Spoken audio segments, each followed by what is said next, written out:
علی احمدی هنرمند سفالگری است که به شیوه نقش برجسته کار می‌کند.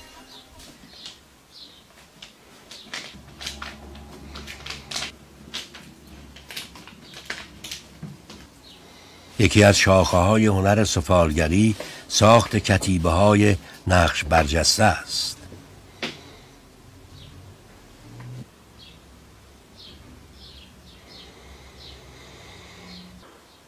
هنرمند سفالگر با ترکیب خاک و آب طرح‌های زیبا و مختلفی را بر روی خشت‌های مربع ایجاد می‌کند.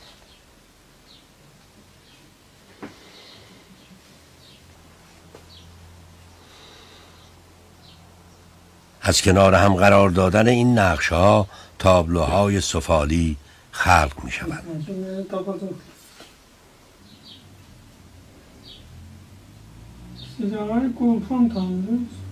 این هنر ارزشمند در طراحی داخلی ساختمان‌ها و نمادهای شهری به کار می‌رود.